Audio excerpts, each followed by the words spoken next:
Hello and welcome to Culture Shock, where we will be giving you colorful insights into aspects about different cultures from around the world. We're going to learn how deep, rich, and electrifying other cultures can be.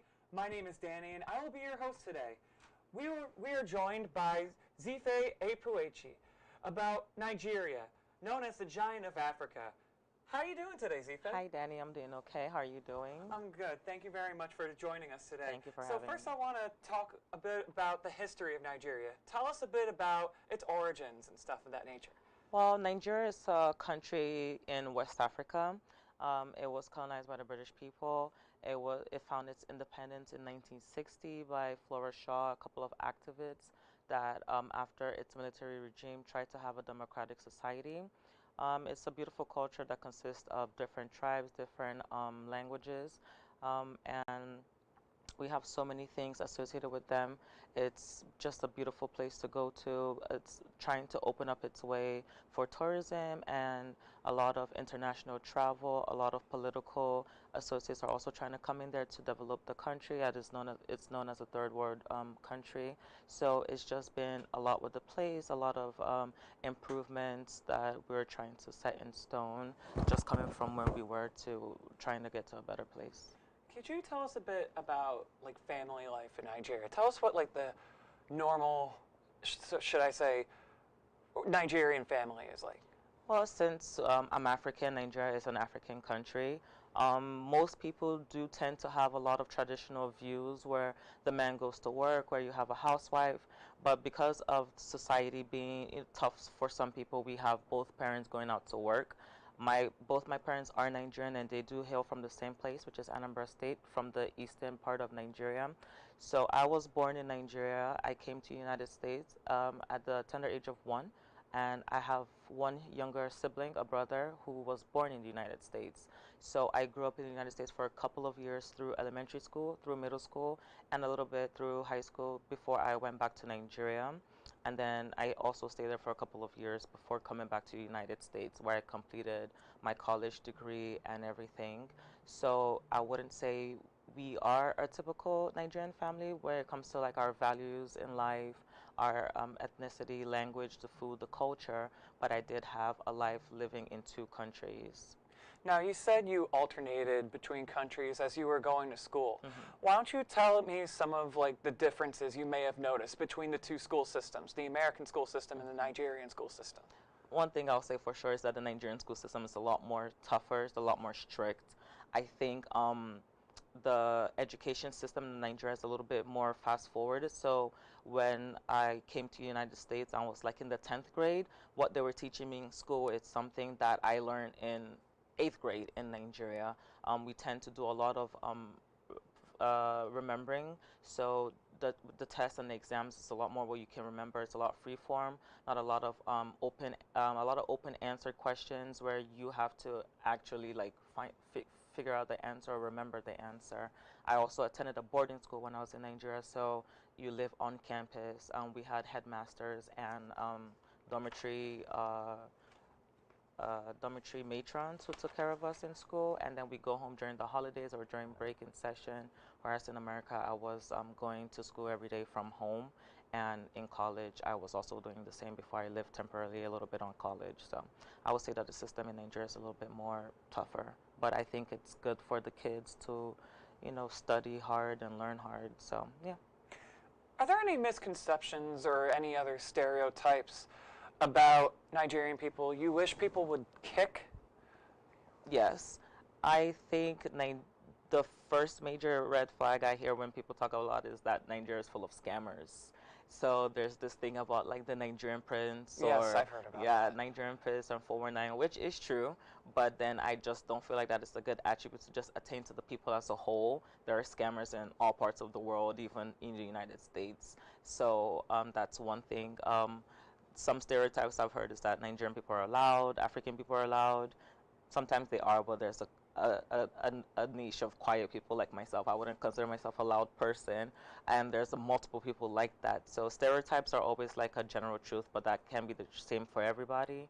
Um, we also have some word about being proud, but I'll take that not from the arrogant point of view, but I'll just say we're proud of our culture. We want everybody to know that we're Nigerian. We always boast about our place. We always boast about our country, our food, our language, everything. We just love being Nigerian. So, What do you want people to know about Nigeria, Nigerian people, and stuff like that? Nigeria is a beautiful country. It has its ups and downs, but I would wish that the media stop portraying more of the negative sides and promote more of the beautiful places in the country itself. And there's a lot of things on social media that promotes just the rural parts of the country, like the huts and the villages and the poverty, which is true. But then we also have the cities. We have the beautiful tourist locations. We have beautiful beaches. We have the fun stuff as well. The people are really nice and generous and very hospitable, and the food is great, and just more positive things to the country aside just the negative things. Now, say I were to like plan a trip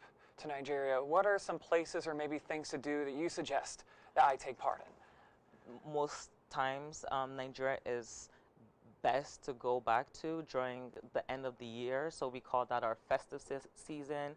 Is kind of currently coined the term like dirty December, dirty December, because that is Dirty when December? dirty is like the African pronunciation of dirty.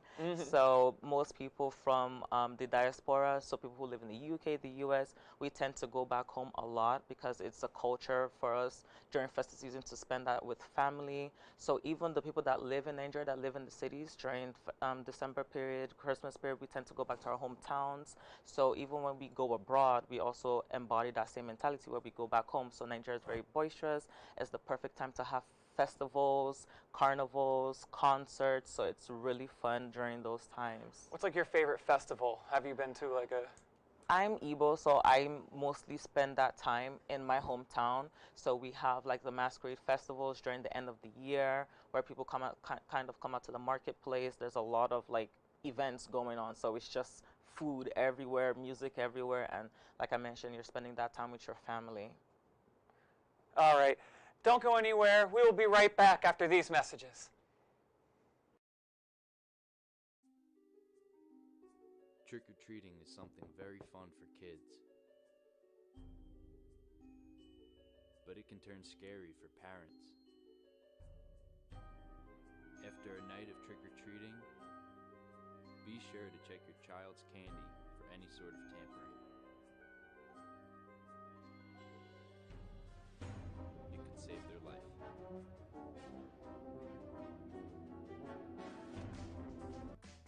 You talking to me? You talking to me? All right, Mr. DeMille, I'm ready for my close-up. That is so fat. Nobody makes me bleed my own blood. Nobody! But I'm funny how? I mean, funny like I'm a clown, I amuse you?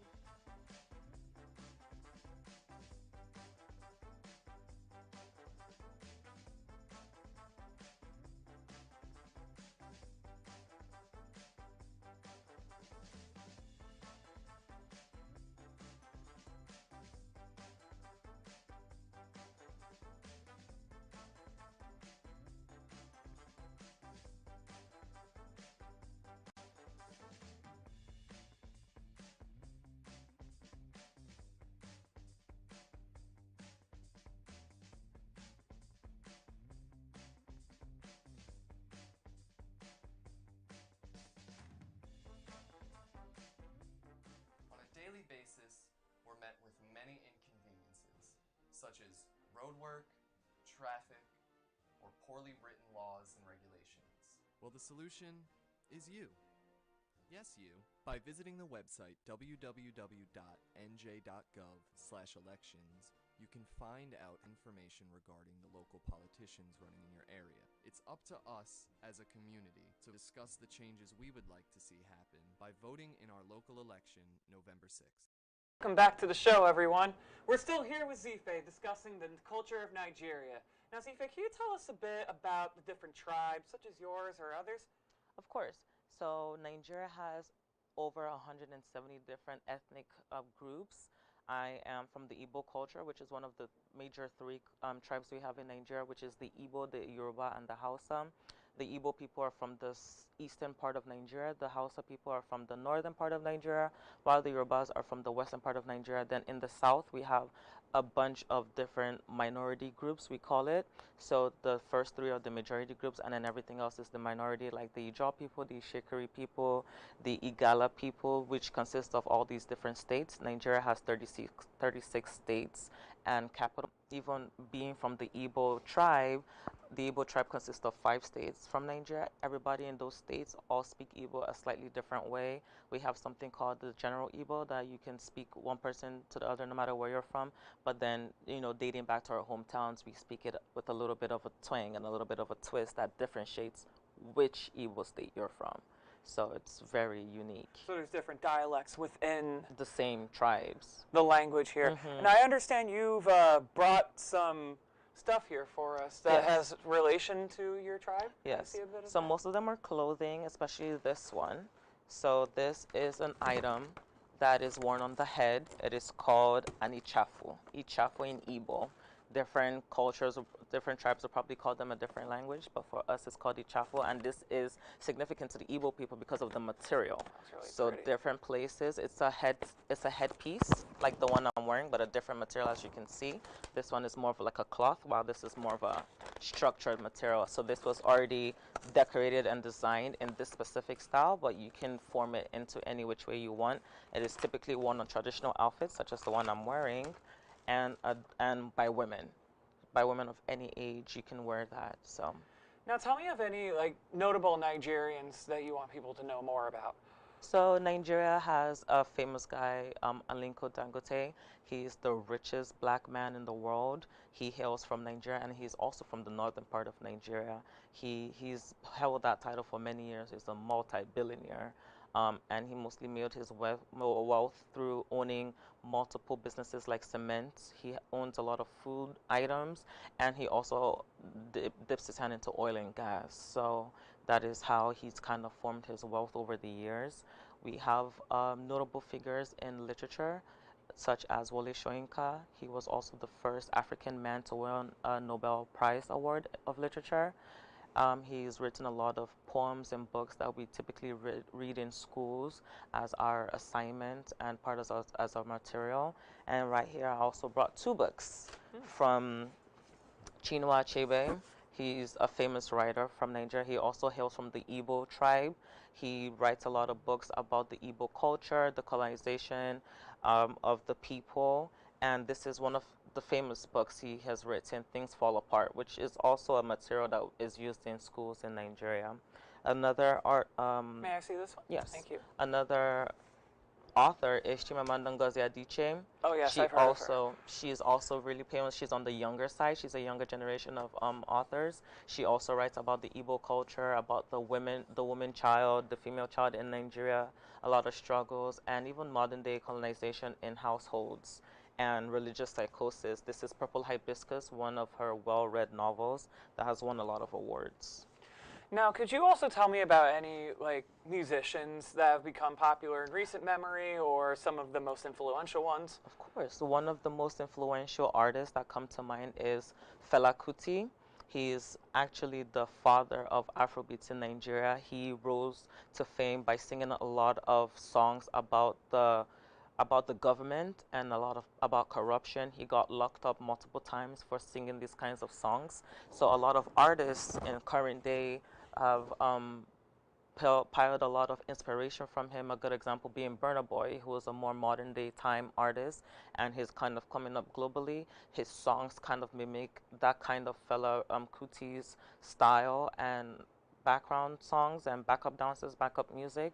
A couple of more, I would say, Gen Z artists are going to be Rema and Ira Star, who have been doing a lot of tours, a lot of concerts globally, and they've been coming up really well. They've been doing really well for themselves and pulling all the numbers as young artists. What do you make of the rising popularity of Afrobeats through people like Burna Boy? It's a beautiful thing, honestly, just hearing our music being enjoyed by people of different cultures and globally as well. It is a win for the country to be able to hear their music all over the world, but it's also great to know that people from our country are doing well in other countries and being recognized for their hard work and dedication to the culture. All right, and real quick, I just want to talk about probably my favorite thing on earth, food. Oh, yes. What are some of your favorite dishes in Nigerian culture? I think what is on the trend now, on the rise, is more jollof rice through I've heard social jollof media rice, yeah. widespread. So jollof rice is becoming popularized, and fufu and egusi soup.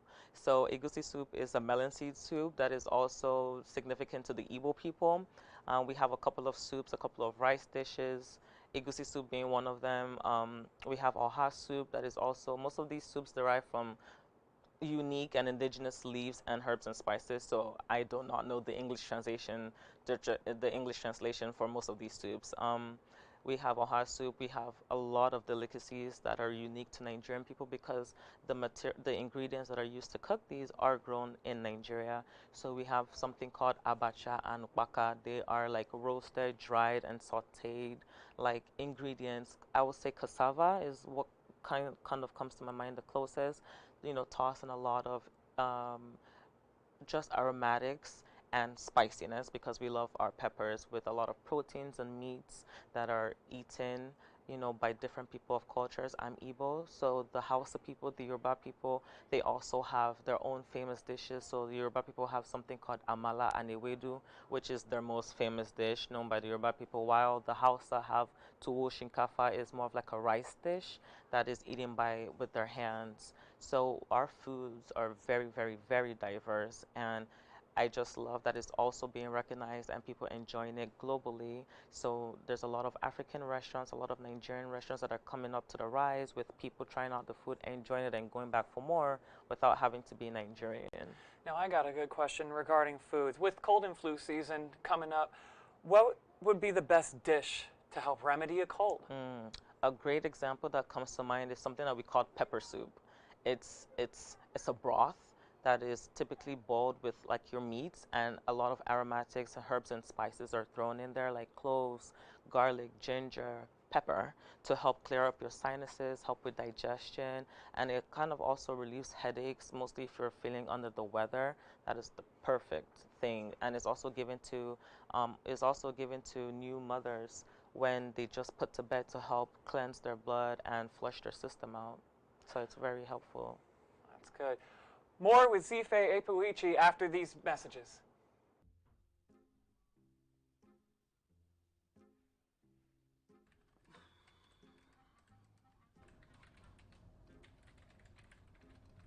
Finally Thursday. Tonight's the night.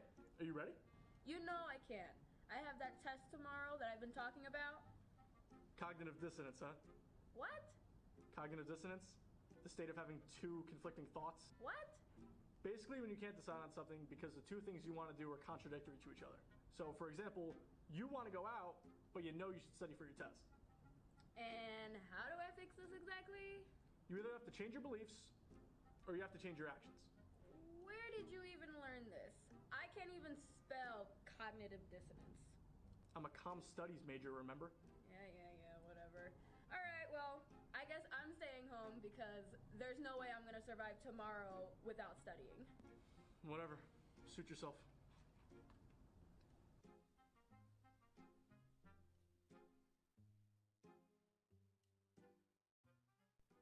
Stairs. 4 out of 5 college students suffer from fear of stairs. Whether it be to the first floor, the third, or the sixth, the fear is strong. But we need to stop this. We need to work together and conquer these stairs, step by step. So stop taking the elevator, take a deep breath, and take the first step to a new you. Every day, more and more college students choose to drink more coffee and not get enough sleep. This results in them sleeping during class, in obscure places in public, and when they're trying to study. Make sure you get enough sleep.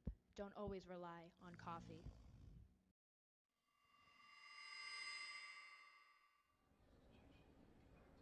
Hey, class starts in 5 minutes. You coming? Yeah, I'll catch up.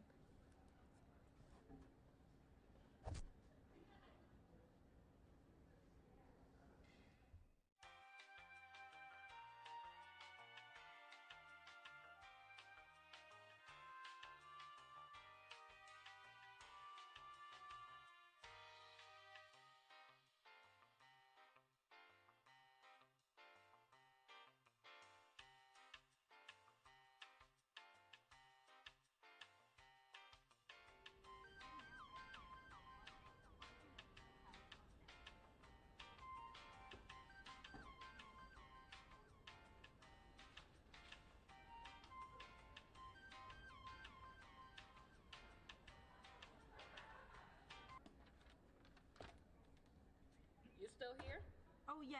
I'm coming to class. Where are you going? Class ended. Oh. If you're so glued to your phone, why don't you minor in social media? Oh. Okay.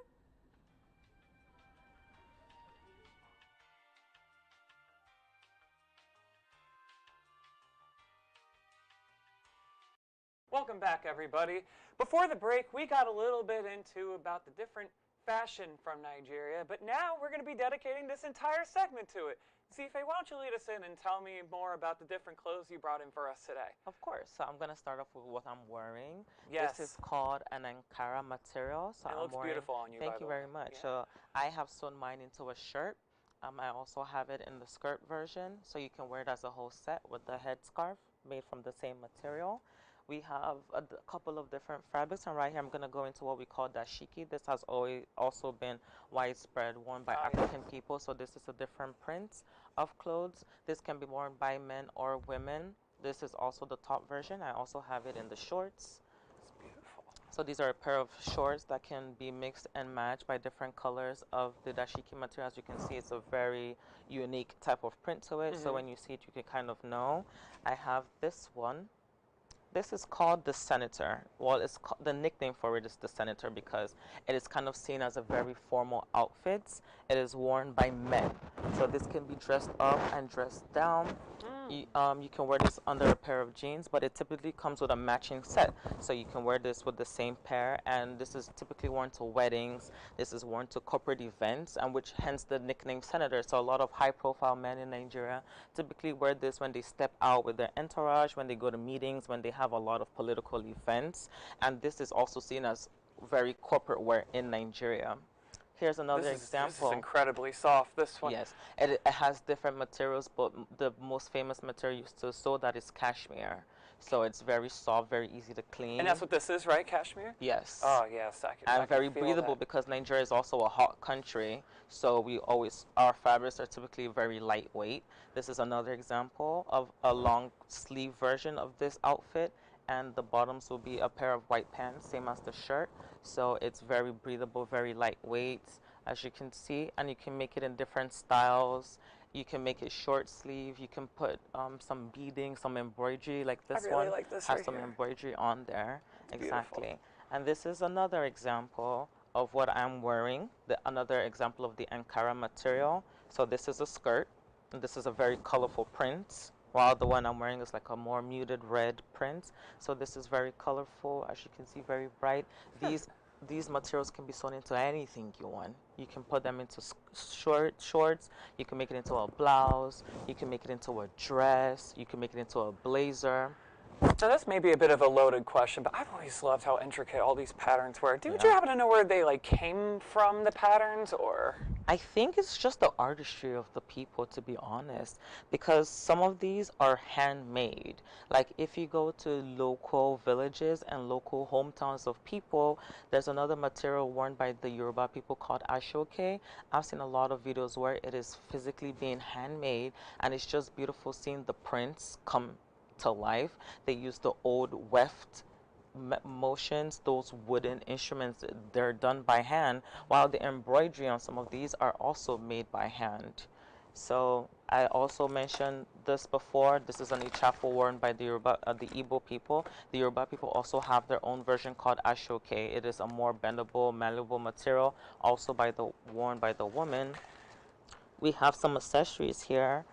These are coral beads. This is a necklace. It is worn over your neck like this, and it is also worn for events. These are our local accessories. These are worn over the wrist. This can also be in the form of rings. It can be in the form of anklets and also headpieces. All right. Can I just get one on? These are cowries.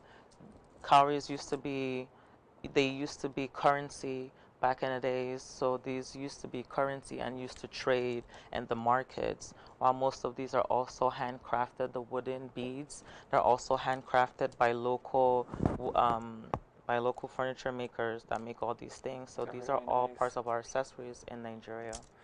All right, I'm going to give these back to you before I take them. Thank you so much for hanging with us. Thank and you. Thank you, everybody, for joining us on Culture Shock. I've been Dan.